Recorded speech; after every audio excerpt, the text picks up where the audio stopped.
So, Ahmad, I think you can start.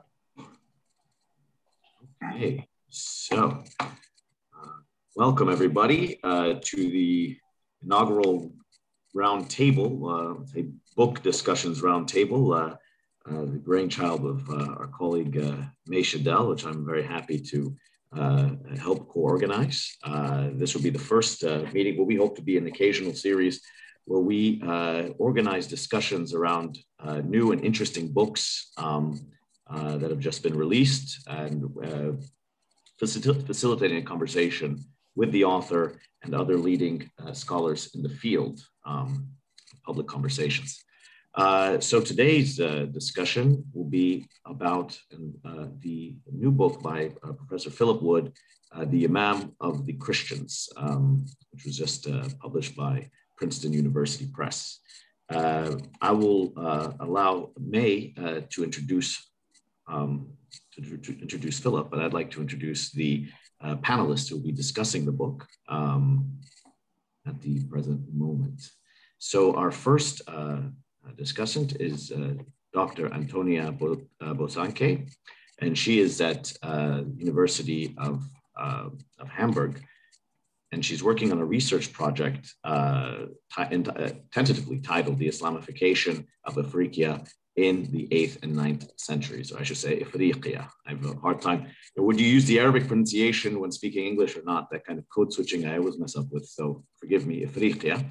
She is a historian of Middle Eastern Islamic Mediterranean, of the Middle East and Islamic Mediterranean, and worked with a variety of sources to kind of bring that history together, and is interested in interactions between Muslims and non-Muslims in the region, and influence that both Christian heritage of Roman Africa and Jewish communities that remained after the Arab conquest exerted on the development of this province and of the Abbasid Empire. Our next speaker is Dr. Anna Chrysostomides, and she is a lecturer in Islamic history at Queen Mary University of London. And her research interests cover the social dynamics of conversion between Christianity and Islam from the 8th through 10th century. And she's interested in how people vacillated between Christianity and Islam, Muslim participation in Christian rituals, and vice versa, social institutions, and that would have engendered people identifying with both religions. And finally, I introduce Professor Lev Weitz, who is a professor of, director of the graduate studies, and director of Islamic world studies at the Department of History at Catholic University of America. He is a historian of the Islamic Middle East, and his scholarly interests lie in encounters among Muslims, Christians, and Jews that have shaped the Middle East history from the coming of Islam to the present, which he engages in.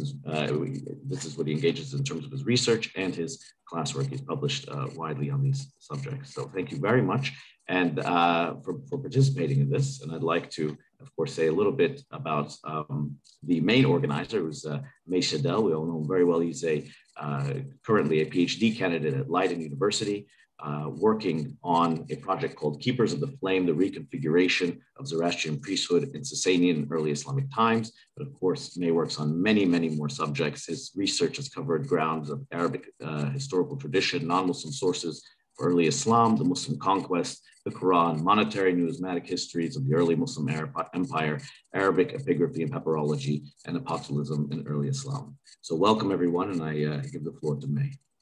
Thank you very much, Ahmed, for the opening remarks and for the generous introduction. So as Ahmed has already mentioned, this is going to be hopefully the first of a hopefully long series of roundtables and newly published books on topics which are mainly of interest to the people who are here today, I would say. So mostly the history of Arabia, Arabian Peninsula, early Islam, and late antique and early medieval Middle East. So the first book which we are going to discuss as part of the first roundtable, which is today, is this newly published book by Philip Wood. As you can see here, The Imam of the Christians, The World of Dionysius of Tel-Mahre, circa 750 to 850, which is, I think, the third monograph by this very prolific scholar, of course.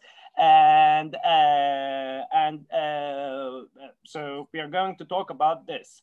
I wanted to actually further contextualize the appearance of the book within the within the scholarship on late antiquity and early Islam and Eastern Christianity, which has appeared in the past 1 or 2 decades.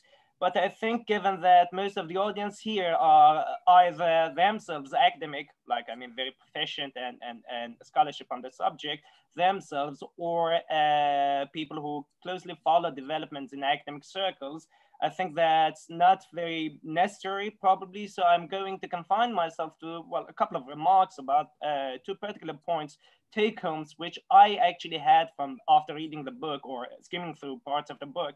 And these 2, these like points and remarks are, of course, from the perspective of myself, meaning someone who is primarily a positivist historian.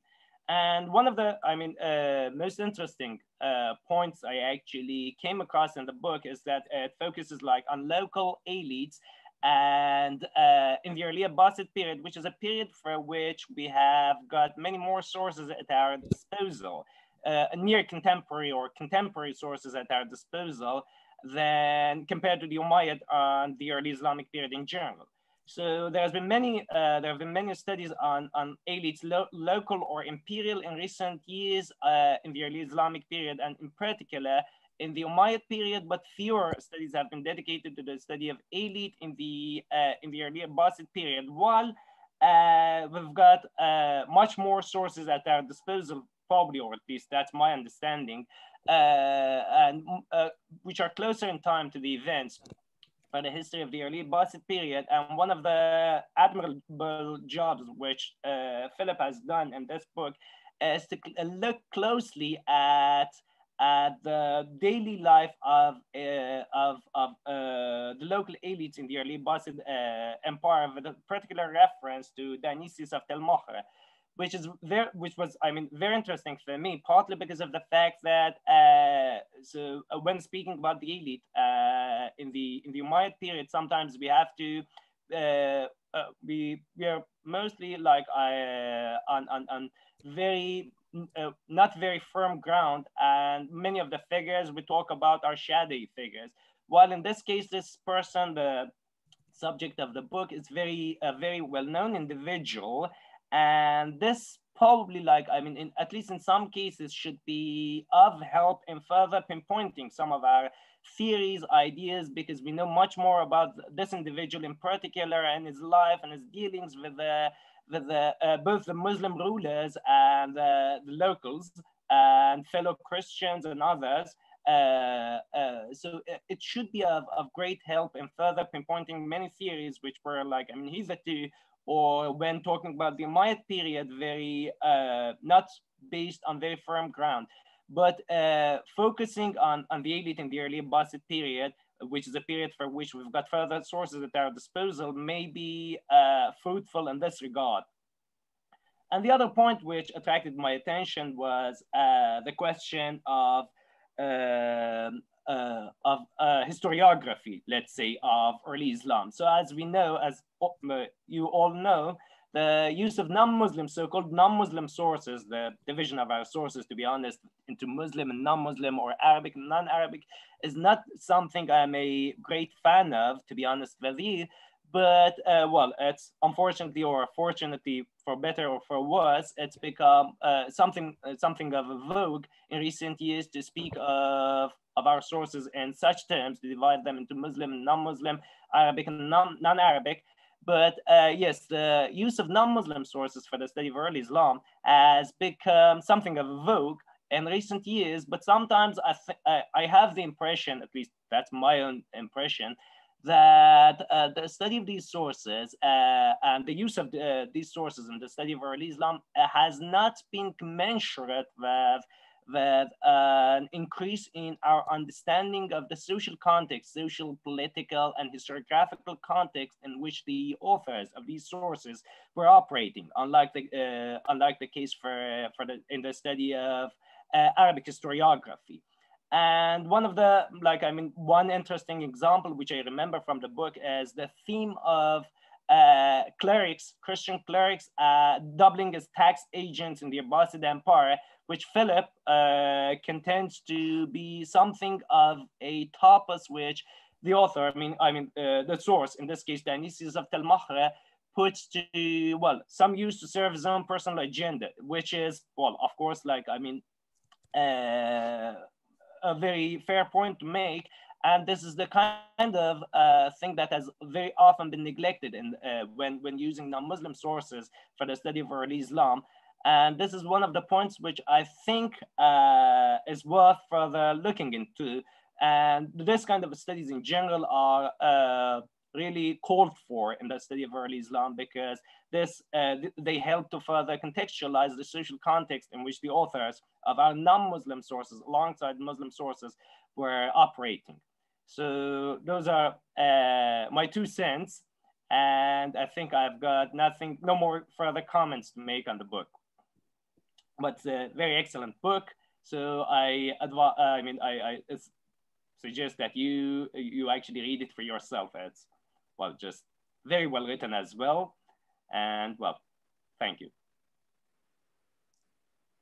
Thank you very much, May. That's very kind of you indeed. Do you want me to say something now?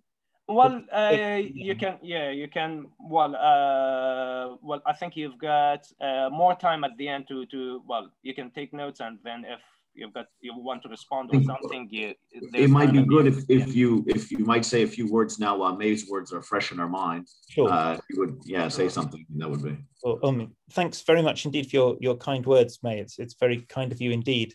What I felt writing the book was that Syriac sources often give us access to a sub-elite perspective.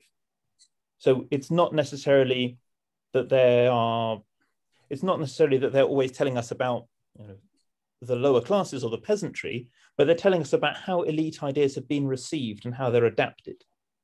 So that is to say, they give us a very good idea about what kinds of ideas produced by the center might be appealing to sub-elite groups, including non-Muslim sub-elites, and that how they get adapted in that process. So the kinds of ideas that are attractive are maybe attractive because they are protean, because they can easily receive adaptation. And as you say, I think that there's been this increasing vogue for using non-Muslim sources and languages of languages other than Arabic for writing Islamic history. I think this is really important, but I think a lot of that's been focused maybe on the 7th century, on sort of origins of Islam debates. Yes, exactly. Actually, Syriac has a lot more. Syriac is important for that, of course, but it has a lot more to give us also for the Abbasid period and for other periods. And I think one of the exciting things I found about the secular narrative in Dionysius is that he acts as a control on the narratives you get for Tabari or Yaqubi for the 4th Fitna, and that he's actually writing as a contemporary witness to those events, and he's already confirming many of the features you get in the narratives that are written a century later in Arabic. So that was so thank you very much indeed. Thank you. Excellent. So now we will move on to Antonia. I think go in alphabetic order. Thank you for that. Well, I want to start by saying congratulations on such a beautiful book. It was really a pleasure to read, and you wrote in such an engaging style that I actually reread 2 chapters yesterday evening, despite the football match and the screaming on the balconies around me. So I think that's a testimony of how absorbing and accessible the style was, basically. One of the things that I really liked about it was this very cogent demonstration of the connection between the political fortunes of the caliphate and the institutions of the Jacobite Church, which I have to admit I didn't know very much about before. But I think as an Islamicist, we're used to thinking about how the East would shift of power after the Abbasid revolution affected political and cultural developments of the Islamic cultural realm, and how this all moved further east. But we're not so attuned to seeing how the specifically Christian institutions responded to this, or how they capitalized on it. So it was fascinating for me, for example, to read about how Tikrit benefited from the development of Baghdad and how it developed its own cultural sphere, building on the expansion of trade networks and cultural circles that moved to Tikrit, to Baghdad. And then, of course, these cultural diasporas that developed around it. That was really new to me, and it was really interesting to think about how the two, I don't want to say sides, but the different communities developed. But it also makes me wonder about what happened in those areas that didn't get caught up in the sort of current around the caliphal center. Did the institutions continue, or we just don't read about them in the sources? Or did they eventually collapse because they were just too far away from the center of power? Because I never see anything about this in the Islamic sources, but do you have information about that in the sources that you read? Well, I think I found that Cyrrhus was a good case of what happened to a place that was no longer important.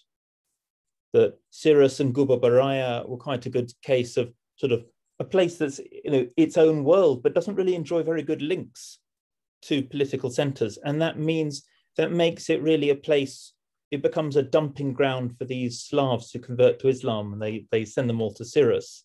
And when the Caliph wants when the Umayyads want a new column for a mosque, they just take it from the church in Cyrrhus.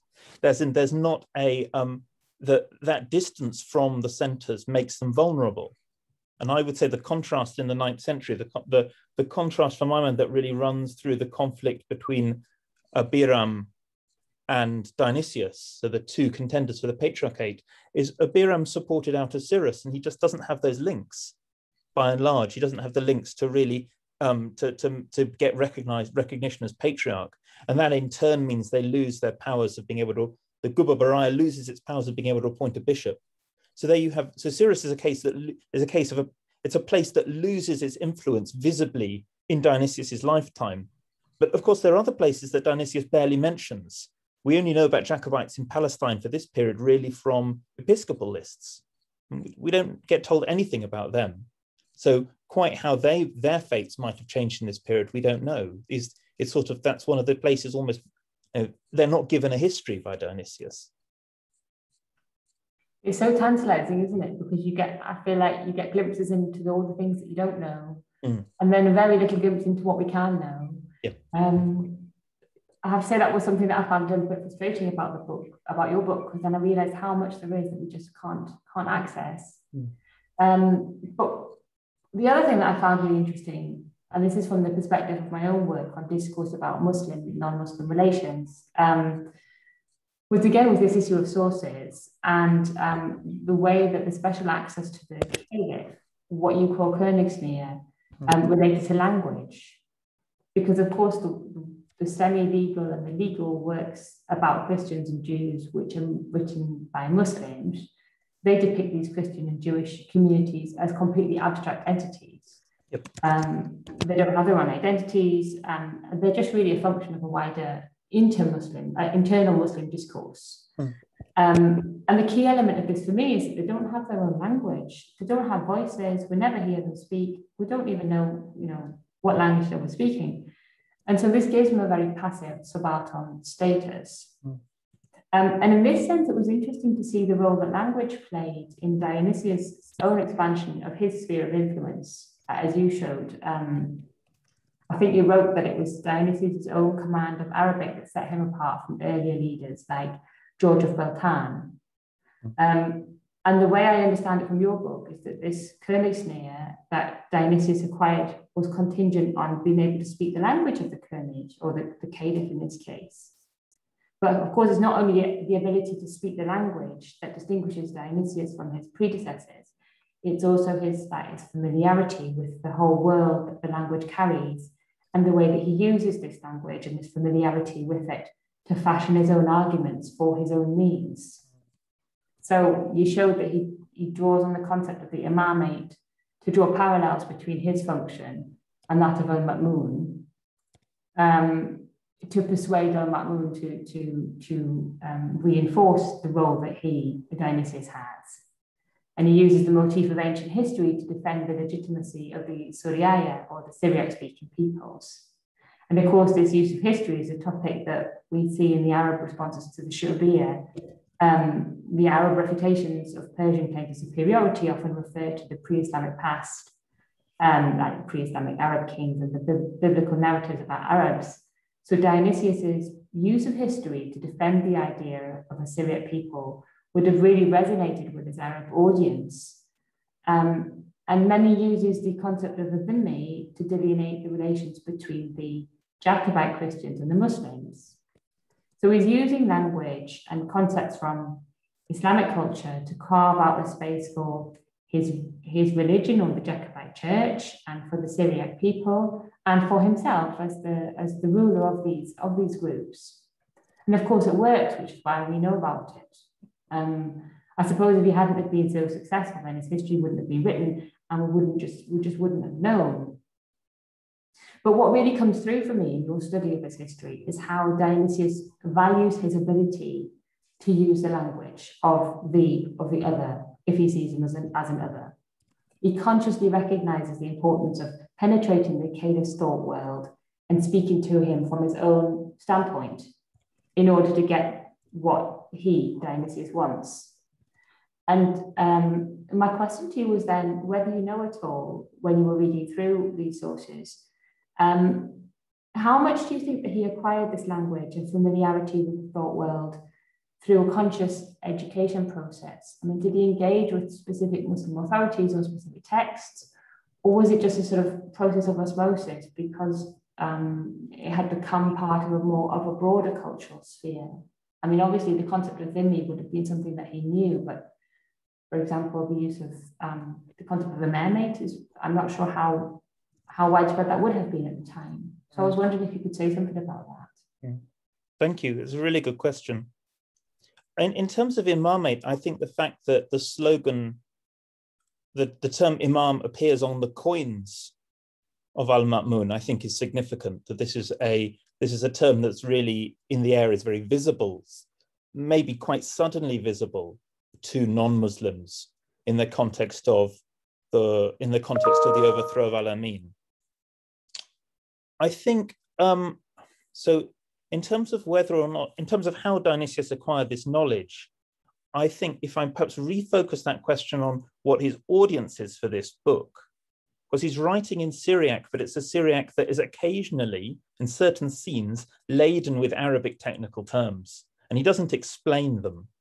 He doesn't say, this is what imamate implies. He simply just gives his speech. There's no kind of aside to the reader. Now, of course, it's a text that's been excerpted by Michael, so we don't have the whole of the text. But I presume that, Michael quotes all of these passages, so sometimes he's quoting the whole of the chapter. Given the absence of any kind of aside to the reader, any explanation, I presume there's a Syriac reading audience, probably a Syriac speaking audience, that is Islamicate, that's immersed in this kind of technical language, and that will have some notion of what Dionysius is doing. His use of terms like, as I tried to show in the chapter on the imamate, there's some things in his depiction of an imamate that look like either a sleight of hand or look like ignorance. So when he says it's sort of a quasi-democratic institution, that the people as a whole give consensus to who the imam is, that follows one set of Muslim theories about how the imam should be selected, but ignores other ones. So either he's being selective or he's simply ignorant of them. But I suggest there is a broader Syriac reading public that is actually, like Dionysius, comfortable in both languages. Thank you. That would have been the more educated sector then, wouldn't it? Or would it have been the majority? Well, I think it's one educated sector, and there are clearly other populations who are Syriac users who would consider themselves educated, who might only be operating Syriac or only have educations in Syriac and Greek. So I think it's not just a matter of a contrast between educated and non-educated, but a contrast between different forms of foreign cultural capital, different forms of cultural capital that are being used by different parts of the Syriac-speaking world. So Georgia Beltan it seems extremely fluent in Greek, or at least if he's swearing in Greek, maybe it's something we can put some emphasis there. So there may still have been populations that are using Greek as well. And I think they different geographies within the Syriac-speaking world would have used other additional languages. It's a fascinating insight into this sort of patchwork that we just don't see in the Islamic sources, at least not in the ones that the legal sources that I read. Also this, that we just see them as big sort of blocks on the part, for example, of the jurists, and then the way that your reference to this proposition of Al-Ma'mun, that he would give authority to groups of 10 or more, which Dionysius was clearly very upset about, because that would have undermined him completely. I mean, that was just so interesting to see how that existed alongside this view of the Christians. And also the notion that what the caliph does for Jews might then form precedent for how the caliph treats Christians. Exactly. Yeah, exactly. Yeah, it was so. And then, of course, we see on the Muslim side as well this splittering of authority. When you refer to the Tayaya and how the Arab governor couldn't go there. I thought that was very nice, the differentiated views of the groups and the power. I think I better stop there though, actually. I think I've gone over my time limit. I'll pass on to Anna now. Thank you very much. Thank you. All right. The floor is yours, Anna. Yeah. The floor is yours, yeah. Okay, thank you so much, Antonia.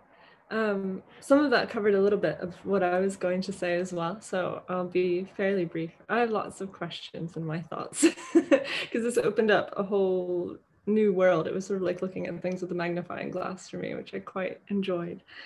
There's two sort of main perspectives of the book that I found particularly interesting, and it's not going to surprise anyone to know that it's sort of a mix of ideas of identity and how people with different identities would have, interacted with each other in a social context for various reasons. And this implication on sort of interreligious marriage. And I also was really interested in how you discuss the sort of the development of the Suriyaya as like this ethnic identity that was being created alongside sort of these ideas of Shubia, and exactly as Antonia was saying, just picking up on some of the ideas in the sort of larger Islamic hate world about that. So I thought those are two really great concepts that I really enjoyed throughout the book, because I always end up being a cheerleader for Philip's stuff, so I'm going to try not to do that. But I just really enjoyed how you approached both of these things. So especially in terms of the lay elite perspective and their ideas of how they might sort of protect their own wealth, their familial status, and how they also, I was thinking about how they might want to gain protection by marrying off their daughters, but there seemed to be a tension in your book about this, and I know what you think about this already, so I might ask a couple of questions there. But I thought you did a really fantastic job of sort of highlighting the possible strategies and desires of those surrounding Dionysius and those he interacted with along his journey to power, and his performance as sort of patriarch or imam of the Christians, as well as how these people sort of could and did use their connections at court to help him. I found that really interesting. So he uses these lay elites to like pull strings for him to get into court and be able to speak with the caliph, which is really interesting. And in your conclusion, sort of for chapter 6, towards the end of that, it was really, I really enjoyed how you brought in Eve Krakowski's fantastic work on the Cairo Geniza and Jack Janus's work on Theodota of Amida, and how you emphasize that Jacobite Christianity would not have been the only way that these people would have identified. And they also would have had ties of friendship, cohabitation, and profession with Muslim elites and potentially non-elites, but obviously that wasn't in the purview of the book. Your acceptance of the sort of messiness of potential of social boundaries and potential overlapping identities of Jacobite Christians living in the Abbasid period was really clear there. Although there's a tension, so it seems like you're not envisioning a world filled with such ambiguities a little bit for the rest of that chapter. And I'm really curious to hear your thoughts on how various identities may have intersected with religious affiliation amongst lay elites and how these might have played out in their social actions. I don't know if you want to talk about that yet, or I asked that question in like 3 different ways. Well, I'd love to talk about that. Okay. Yeah, so I wanted to give a sense. So that chapter is really about, I guess, how the patriarch presents a discourse that creates a worldview. And worldviews don't have to be accurate, and they don't have to be, they don't have to map what's really going on, but they have to be convincing. And I suggest that they must have been convincing to some extent, because a community is preserved from generation to generation. And unlike some other communities in that era, they don't just disappear. But also, as you say, this is also a world that's messy, that people have lots of interlinking social connections, and they require that for employment, or to borrow tools, or to borrow money, or to gain access to a client or a patron. So I suggest that actually it's because of the messiness that these stronger articulation of this kind of worldview is made necessary. As to the marriage question, I think given what I think are the norms that Muslim identity is the one that will get transmitted in a mixed marriage, I would suggest that the sources that do tell us about mixed marriage, it's not as if they don't tell us about some reality, but I think it's got to be atypical. And I was thinking about, I don't know if you saw the Pew survey that came out a couple of days ago about India, about how people said they were happy to live in a multi-religious society, but then they said they didn't want to live next door to people of other religions, and they didn't want their relatives to marry them. And I guess so we might have a kind of context where stories about mixed marriage are circulating, so that you can say, so that you can say, this is the kind of thing you want to avoid, or this is the dangers that are involved in it. And for those stories to exist, that it has to be happening to some extent, but I don't think it can be common, because in that kind of context, it's going to prevent the permanence of any of these, the permanence of non-Muslim communities. So I don't deny it's occurring. It's just a question of how much and how carefully the state can police it. So I think we're in an era when states and non-state structures like these religious communities are becoming increasingly institutionally sophisticated. And that might not have been the case before, but I think this is a moment when that institutional sophistication is being worked out. Have I answered your question? Yeah. Yeah. Thank you. That was brilliant. Yeah, I knew you had a lot to say about that. That was more than necessarily what was in there. So I was trying to get you to say it. And also, I was just thinking about, in the same, sort of along the same question, when you pull sort of this creation of this idea or changing of the idea of what Suriyariye really means into this understanding, and you had that fantastic section where you're talking about how the major shift in how this group sees themselves, which is absolutely fascinating, and you go through the layers of text and show Suriyariye changing and that concept sort of being created in a way, which is really brilliant. And I just thought that it opened up so many avenues of research and so many questions, for me anyway, and it just adds incredible depth to our understanding of the sort of temporal dynamism, like how things are changing and how people are seeing themselves in completely different ways. You can go from one decade to the next and it's actually a completely different set of internal identities. And I just thought it might give rise, exactly as you said, to new situations with Muslim elites, like throughout the Abbasid period, even after the end of the purview of the book, after 850, it makes me wonder like how things are changing all the time after that point. I had a few other questions, but they're mostly sort of related to various things that you've basically just touched upon. So I thought maybe I'll move on to talk a little bit about different avenues I think that the book could open up, because one of the great things about this book is that when I was reading it, exactly as Antonia was saying, I just kept thinking of more questions. What about this? And what about this? And what about these people? So I do think that this really opens up research for how the change of understanding of what Suriyariye meant might intersect with lay elite desires to protect their family's wealth and social stature. So how that might have appeared in the Umayyad period, and then how it might how it might have changed later on in the Abbasid period. And I think it creates a really good jumping off point for further studies on that, which is quite cool. And I also think it sort of singles out the elite responses, like the fact that you're doing that can actually inspire a lot of more detailed studies on other classes through documentary and archaeological evidence. I think your focus on the elite made me want to know more about the non-elite, which is a really good thing. It's always good to inspire that type of curiosity about how different classes can interact to the same situation. But it certainly has made me wonder what the difference of slave encounters with elite Muslims may have been like, depending on the original background of the person enslaved. So whether if there was an elite Christian who was enslaved, are they going to act differently once in the, while they're enslaved? Or if they're a non-elite Christian, or if they're Jewish, or if they consider themselves either Persian or Suryaye or Amazigh. It just opens up all sorts of different interesting possibilities for interactions there, which I think is quite great.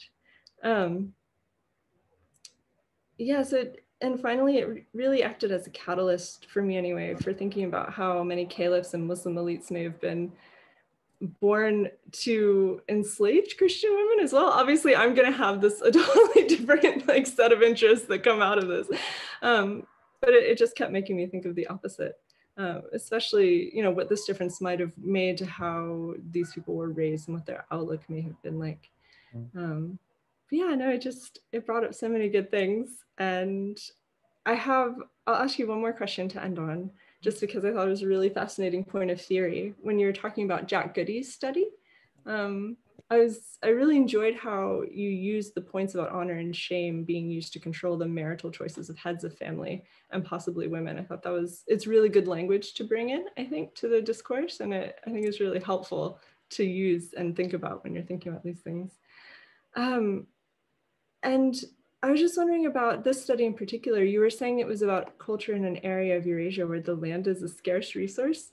But I was wondering if there's a mechanism in the culture of that particular study through which land could remain in the family despite marriage. And I'm thinking about this because I was thinking about how one of the inheritance mechanisms or at least the mechanism for female retention of wealth in some of the early Islamic legal literature is that women can retain their wealth.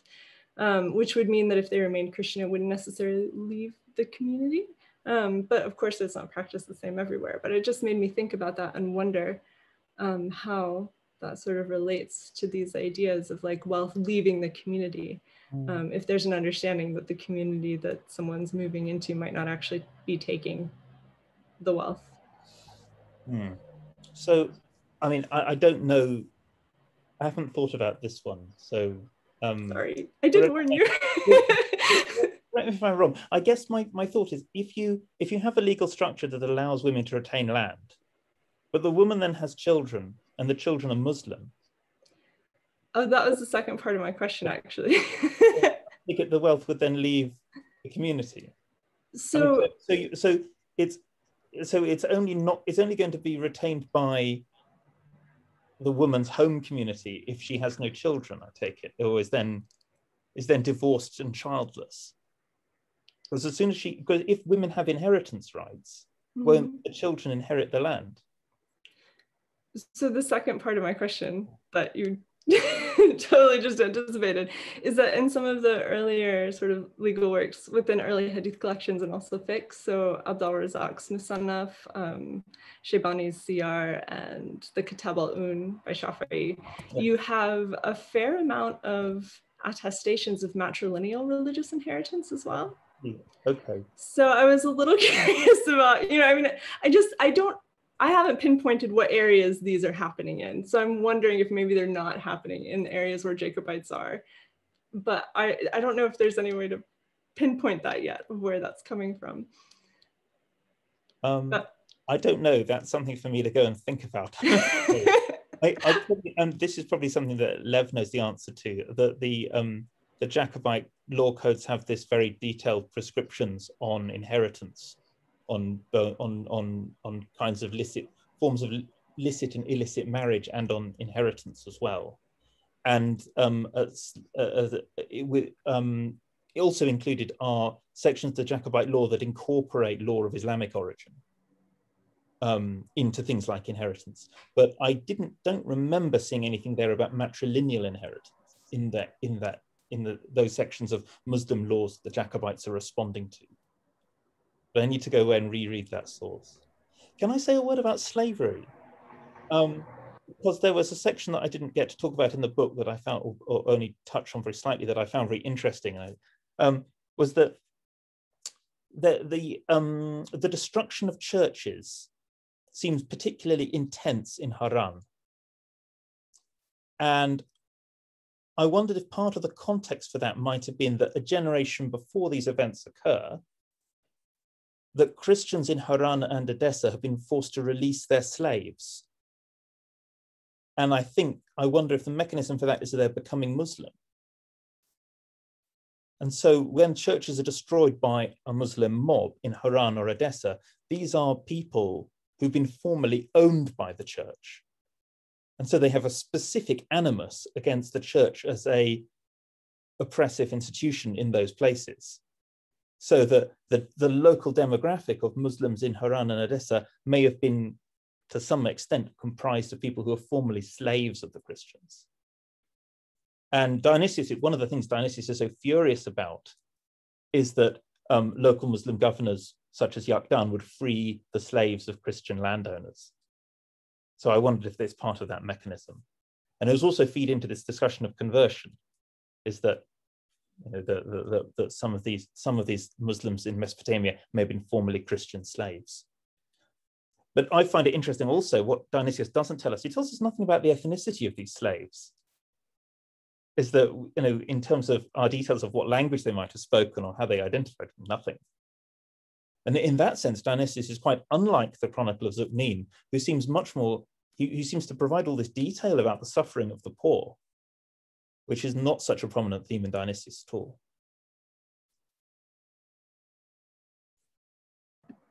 I think you have to write another article now. I don't know where it's going to go in. Thank you so much, Philip. I think that's pretty much, I'm going over my time now, so I think I'll pass things off to Lev. But thank you so much, and thank you for writing a brilliant book. I really enjoyed it. Very kind of you. Thank you. Okay, I'll take it up then. Yeah, thanks May and Ahmad for inviting me, and yeah, thanks Philip for the book. It's a great opportunity to discuss really interesting work here. And I'll just say on the inheritance stuff, to my recollection, I don't think the West Syriac inheritance, West Syriac legal sources, I think all the inheritance material, it's basically all Islamic, and it comes in a bit later than the period you were working on, if I recall correctly. But that's just a side note of my own, little interest here. So I'm going to follow up on a bit on what Anna suggested as far as talking about some of the sort of avenues for future study that your very interesting book opens up. And I'm going to try to give you all some thoughts about directions in broader historiography on the Islamic world and on different religious communities within it. And I think some questions that Philip's book raises for that trend, and some directions it might point to. And some things that really caught my attention in Philip's book were a few sort of really evocative phrases, really sort of short phrases. One is the title, which Imam of the Christians. It's a great title, right? It catches your attention from a number of perspectives. And then the notion of Islamicate Christianity or an Islamicate church, which comes up several times in the book. And I really wanted to sort of ask Philip about what he thinks the bigger implications about the notion of an Islamicate church or Islamicate Christianity, what the bigger implications are for how we understand, the history of, we want to call them the Abrahamic religions, that's one thing, or even how we kind of tend to frame the history of Christianity more broadly.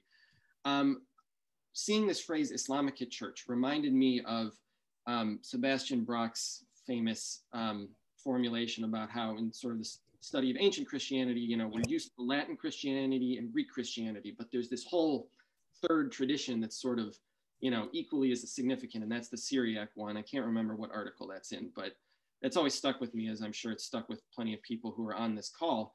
So there's this question here to me then, is there an implication or a suggestion in this book that in the medieval period, post-late antique period, we should think of a broader sort of global Christian history as, you know, the Latin West, the Byzantine East, and actually Islamic Christianity as this third very important pillar to this broader tradition? I mean, I think we're sort of, many people were probably used to thinking about Latin West, Byzantine East. Some people, I think some scholars who focus on the Latin West are happy just to think of the East as this big undifferentiated mass still. And we have sort of contemporary theological categories that get used, right, to group together the Syriac traditions with other churches. But I'm wondering, does Islamic Christianity tell us something, you know, specific about the particular development of the Syriac Orthodox Church, but also other ones in this period? And does it give us a way to frame that development differently? I'm going to read the definition of an Islamic church that Philip gives on pages 37 to 38. So it's one of the key arguments of the book. The book will illustrate key features of an Islamic church, namely the caliphal endorsement of the patriarch and the patriarch's participation in the wider debates of the caliphate around political and religious authority and the rights of dhimmis, or protected peoples. So I think that's a useful definition. And what strikes me about it is it's very much a sort of political institutional definition of what an Islamic church is. And I think in many ways that sort of stays true throughout the book. Much of the book is really concerned with, much though not all of the book, is concerned with the way that the Jacobite Syriac Orthodox Church reconfigures its kind of institutional and organizational structures kind of in dialogue with or in reaction to policies and structures that the caliphate puts in place. So one of the questions here is that, do you think that's the limit of what this notion of Islamic church can do for us? Does it make more sense to keep it at a narrower definition like that? Or is there space to expand it out again to the point that we might even start sort of framing the history of Christianity differently in this period? I'm not going to say I'm advocating one way or another, but I'm sort of interested in what Philip would say about that. I mean, I think certain things come to mind pretty quickly, that there certainly are other features of, we're going to call it Islamic churches or Islamic Christianities, that are pretty familiar. The adoption of Arabic, obviously, as a religious and liturgical language, and all the sort of the intellectual traditions and the intellectual ferment that comes along with taking on Arabic as an idiom for, you know, intellectual and religious production. So that would seem to me to fit pretty obviously into this framework also. But I'd be curious to know what Philip thinks about that. And I'm going to push this line of thought even further. This might be going too far.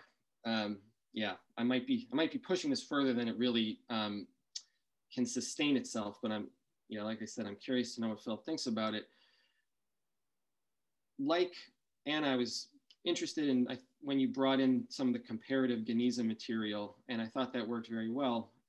And thinking comparatively to recent work on Judaism and the development of Jewish cultures in the Islamic world, it's occurred to me that I think there are some scholars who are getting to the point where they really are emphasizing that the experience of living in the sort of Islamic crucible is actually extremely formative to creating what normative Talmudic Judaism becomes.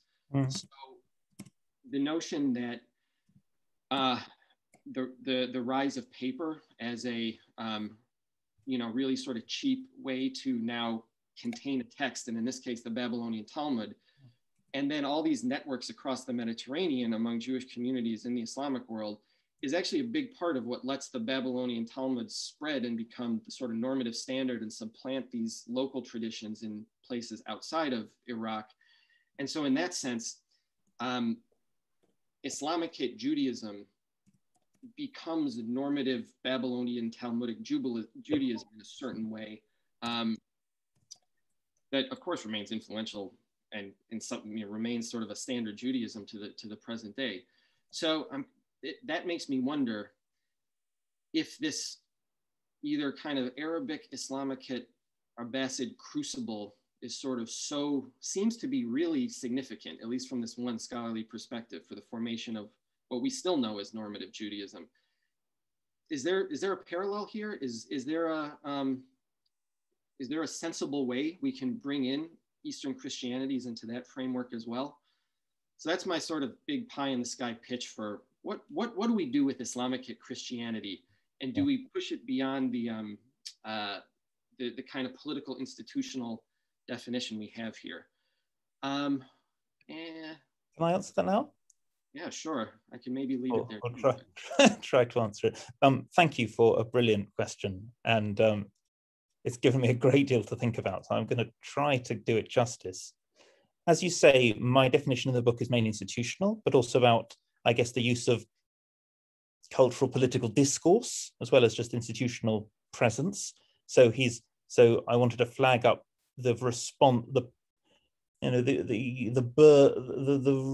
reframing of being Suriyaya within the Shu'ubiyya, or the use of this discourse around dhimma, or as you say, the use of the term imamet, and what these signify, what these imply, how those terms get translated and adapted into this sub-elite context. But as you say, one can push it further, and I think the translation of the Bible and of liturgy into Arabic, as you say, is crucial. I think thinking about what you say about Sebastian's article, Syriac as the church, the third lung of the church, I wonder if, I think for an Islamicate Christianity, what I'd stress for maybe not this period, but a bit later, is that the process of translating material into Arabic allows for a sort of winnowing of earlier traditions. So it presents an opportunity to ignore the stuff that you don't want to get passed on, and to stress and to change the emphasis of the inherited tradition. So that would be one feature, I think, of that translation moment. But the other would be that different forms of Oriental Christianity start to talk to one another more directly, perhaps. So it's just a supposition, but it's, again, it provides another moment when groups will become more exposed. So different groups of different confessional and linguistic backgrounds all start to communicate in Arabic, and that allows a cross-fertilization between multiple Christian groups that has been possible before, but is maybe intensified in this environment. And as you say, it's also, as you observe for the Jews, I think it also, presence in the caliphate gives new opportunities to many Christians to participate in much broader networks. So in the book, I talked about the Takritians and how they have a trading network that goes across, goes into Cyprus and goes into Egypt. But I think you can also see how Christians benefit from being part of this really important state, where the things like the column plates, where you get Christian signatories to the column plates. Christians, unlike all other Abbasid citizens, can benefit from being part of this superstate and the trading connections that come with that. And I imagine one could also make an argument about Christian use of paper, as you say, and which texts become widely disseminated. It's not a scholarship I'm really on top of, but I think one of the exciting things about digital humanities is that it's able to quantify which texts become really significant and when. And I think one will be able to test these claims about how significant the paper generation is in creating new canons. I agreed with your point about Jewish culture. I thought it was really interesting. I think that, as you say, that there's a sort of reframing of Talmudic Judaism in this era. I've been very interested in a paper given by Michael Prejil on the late composition of parts of the Mishnah that were composed in the Islamic period and then retrojected into the earlier period. I'm not competent to assess those claims, but I found that very interesting in terms of how that might then reframe our notion of how and when Talmudic Judaism is formed and developed. So rather than seeing it all as a 2nd or 3rd century production, actually there is a much later production of the Mishnah than we thought about before.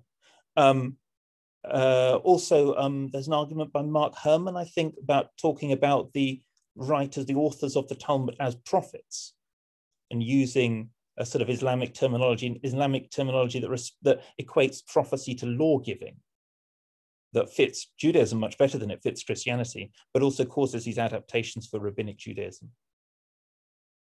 So yes, it would be something I mean, thank you. Your question was great and is really good, interesting food for thought. I'll throw in just a couple more comments then. That yeah, the paper generation and what it does for, I mean, that'd be fascinating if there's a grad student anywhere who wants to try to work on that. We sort of have this super obvious answer in Islam, and it's probably not sophisticated enough, but you know, paper comes in and suddenly that lets you put these huge oral traditions more consistently in textual form. So we've got that big obvious answer there. But yeah, what does paper do for manuscript production and everything else for in that Abbasid crucible? That'd be really fascinating. So yeah, and I'll give you one or two more points that I would love to see you work on more and someone else to work on more. And it's actually the Tikrit merchant diaspora was really, really fascinating. And if we seem to have, well, or the British Library anyway, may have this sort of material record of it in so much of the so many of the manuscripts that went to Data Sodian, and then you've got this. I know you've got the life. I can't remember now, but the life of the patriarch who came from Tikrit, or homilies, or there's Madrasha. Yeah, right. Okay, right. That are filled with this sort of mercantile terminology. Yeah. So I don't know what more sources you have on this, but this whole Tikritian diaspora, and of course that city has this important intellectual history element to it as well. That sounds like a really interesting project for you or one of your students, or you know, for whoever in the future. So I think I'll leave it there, and thanks for a really interesting book. Thanks very much indeed. Thank you for your fascinating questions, and I agree. You know, Tikrit would be something really interesting to work on more. Thank you all for this fascinating discussion. I'm going to now open up the floor for questions from the participants who might want to basically follow up on something that any of the discussants have said, or those who've read your book and have questions of their own. So the floor is open now. If you put those questions in the chat or raise your hand, I can call upon you.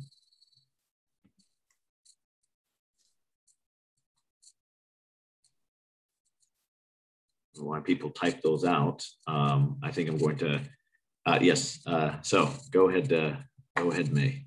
Okay, let me start myself, and if there are no other questions, there's just a remark I'd like to make rather than a question, because I remember Christopher Melcher saying this somewhere, that it was George Macdisi always liked students to pick just one character, one figure from a certain century or era, and then focus on that character and use that character as some kind of window onto their world.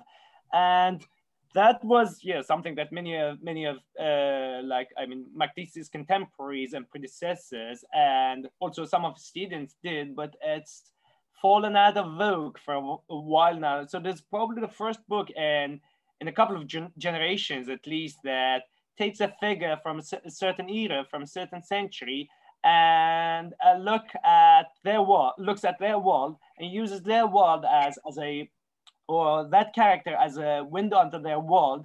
And I really like the idea when I first read about it, and I think it was something by Christopher Melcher in the introduction to one of his books or something like that.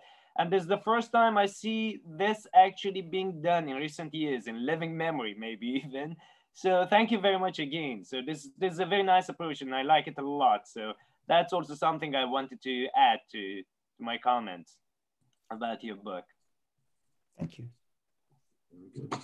Well, I'll sorry, as moderator, I can give myself some time to ask I think a forward-looking question. So you've got a lot of feedback in the discussion about different questions this book and different avenues of research that this book can open up. And I'm wondering what's next for you on this subject. What direction do you plan on moving? Well, as sort of Anna and I discussed in our questions, I'm interested in comparing how communities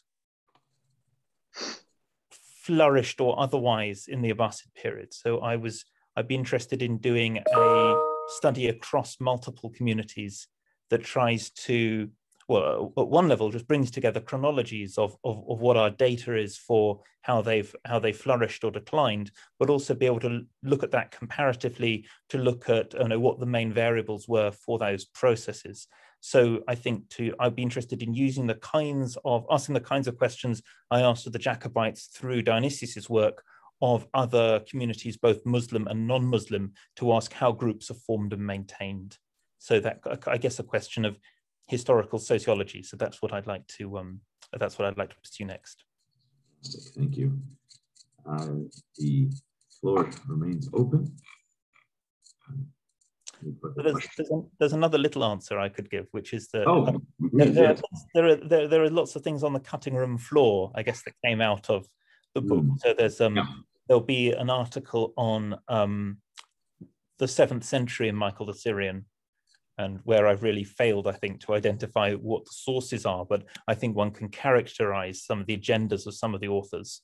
And then another article on Tikrit, on its earlier ecclesiastical history, specifically Marwanid. And then I'd like to write in the future something on episcopal networks. So using looking at the relationships between monasteries and sees, episcopal sees, in the period after the death of Dionysius. So to cover the late 9th, 10th, and 11th centuries. Hello? Very interesting. Yeah. Excellent. Yes, I don't know those. Can you hear me? Yes. Do you have a question? Yes, I do. I am Rifat Ibaid. I'm speaking from down under Australia. It's nearly 1:30 in the morning now, so I may sound a bit sleepy.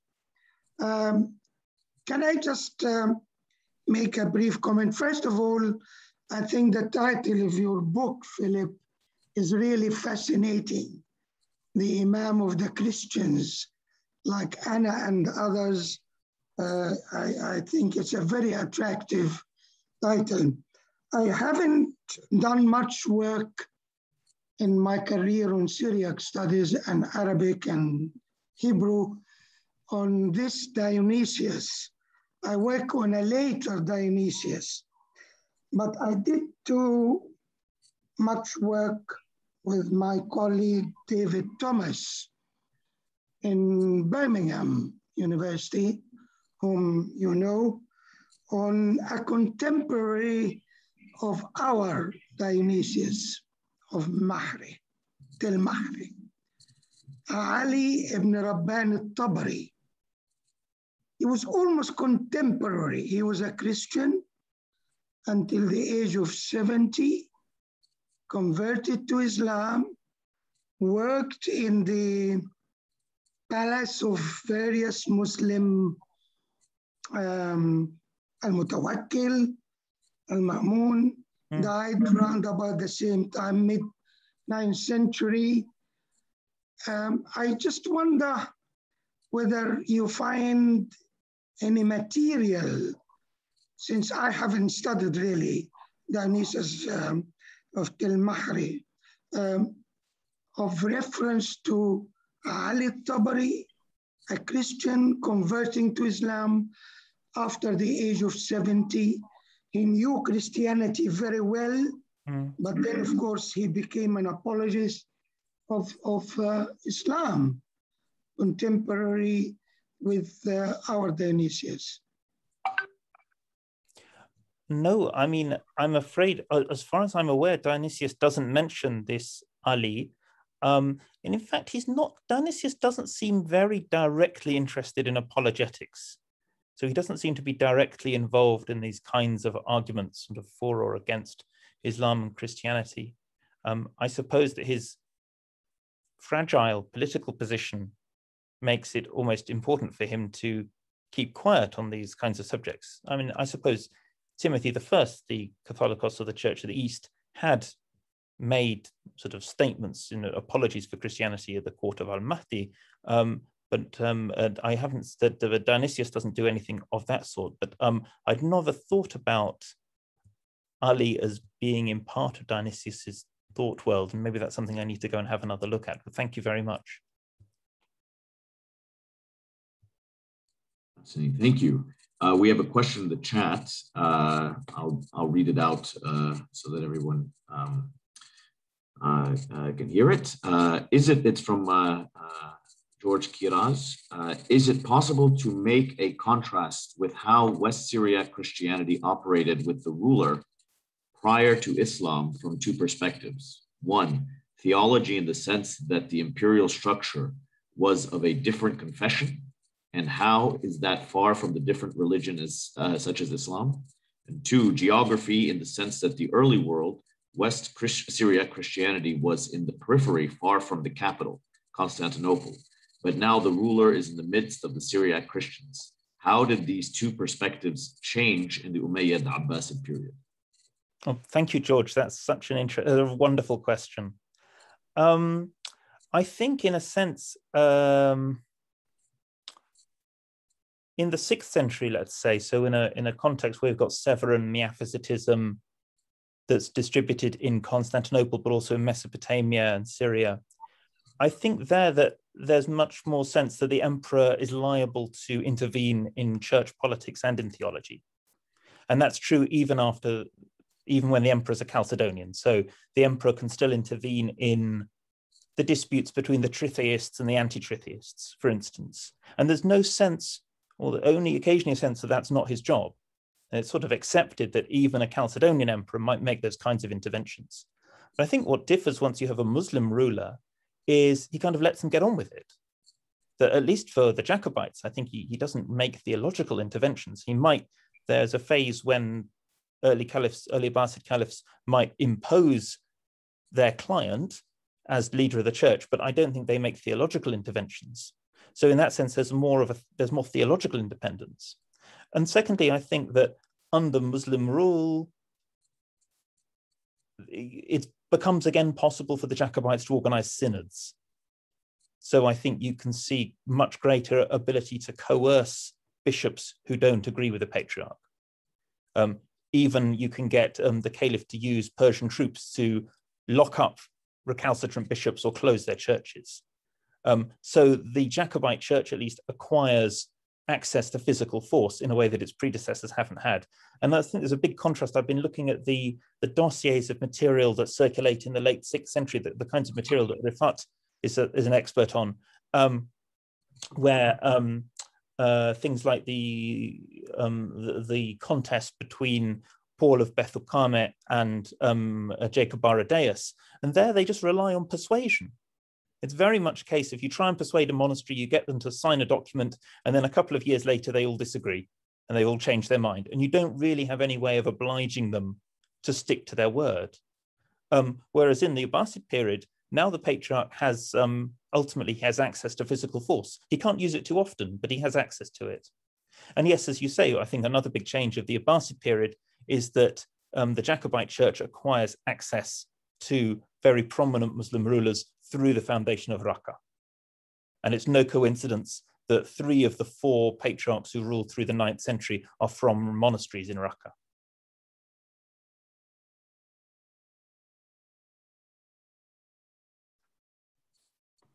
Thank you very much. We have some more time for questions if anyone has them. And if not, well, I'd like to give the floor back to May. Chat now. Sorry, there's another one in the chat. Oh, I just saw it right now. Okay, very good. This is why it's important to read the questions out loud. If there's time, which there is, this comes from Luke Yarborough. I've only read 3 chapters, which I enjoyed, so have certainly missed things. But I am wondering about the Church of the East. Certainly the Catholics considered, Catholicos considered himself the real Imam of the Christians in the Abbasid world. And with some reason, example, the Arabic Kitab al-Majdal from the late 10th, early 11th century unpublished section calls St. Peter the Imam. In other words, what role did intra-Christian rivalry play in Dionysius' self-presentation? Thank you, Luke. That's really interesting. And as you say, I think the Church of the East is the premier denomination, premier confession of the premier Christian confession of the Caliphate. I think so. We don't have, to my knowledge, a source that is as rich as Dionysius, but of course we do have the texts like Mehdy and Ahmad's ecclesiastical histories. I'm thinking of Chronicles, and Chronicle source that's so rich. But it's a matter of opinion. I could see Lev filling her face. But as you say, it's the Church of the East is after Dionysius' lifetime is the ultimate sort of court of appeal. I think that's right, of the different Christian confessions. But in terms of the way that Dionysius writes, I don't think that he is particularly motivated to talk about sectarian disputes between Christian confessions. So there are occasional sections he devotes to the Church of the East or to the Chalcedonians or to the Maronites. But I think in terms of in terms of the material that he's focused on, the way that he tells the story of his own lifetime, it's primarily dominated by internal schisms within the Jacobite Church, this contest between the Gubites and his own faction, rather than telling a story about about contestation with another confession, with the Chalcedonians or the Church of the East. So I think he sort of takes it for granted that there are these inherited differences, but that kind of polemic I don't think is his main focus. And when it comes to talking about the Byzantines, he passes up opportunities to really paint them as heretical. It's not the main focus of his rhetoric. I don't think that he's Irenic. I don't think he's ecumenical in that sense. He's not deliberately suppressing them, but his focus lies elsewhere.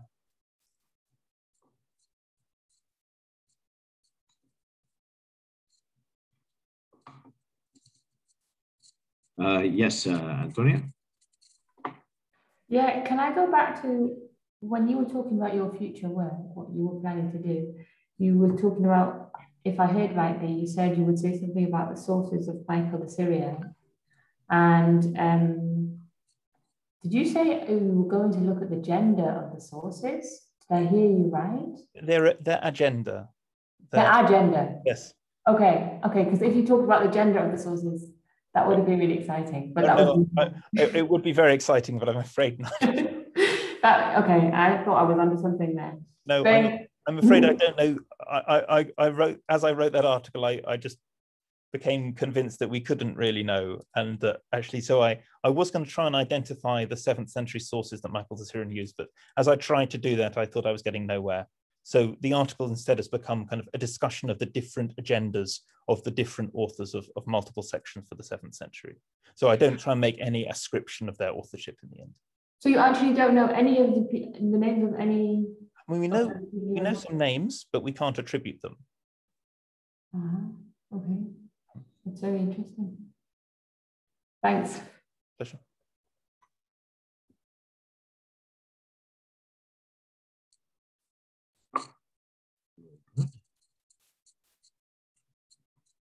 All right. Well, I'd like to, at this moment, give the floor back to May to make some concluding comments. And I want to thank everyone for this fascinating discussion. I learned a lot myself, and I look forward to finishing reading your book. I'm in the middle of a move right now, so it's going a bit slowly, but I'm very much looking forward to that. And I want to thank everyone who's also joined, and I hope they learned as much as I did. Go ahead, May. Okay, thank you very much. I'd like to thank everyone, including the participants, firstly, for being here, for accepting our invitation today to be here, part of this panel, very interesting panel. Thank you very much. And also thank the audience for coming and joining us today here, and for listening, for a very wonderful discussion and very interesting questions. So thank you again, and please stay tuned. We are gonna follow up with further roundtables on newly published books in the study of ancient Arabia, early Islam, and the late ancient Near East, late ancient and early medieval Near East. Hopefully the next one will follow in the coming months. Thank you. Thank you all. Thanks everyone very much. Thank you. Thank you, Philip. Thank you. Thank you. And congratulations again. Shalom, salam. Delba Shlomo. Laila Tov. Philip, I'll be sending you the articles that you requested. We are in lockdown now, as you know. I understand. Well, thank you very much indeed. Very bad in Sydney now. I'm sorry. But keep safe and well. Thank you, you too. You too. Bye. Thank you, Rifat. Bye-bye.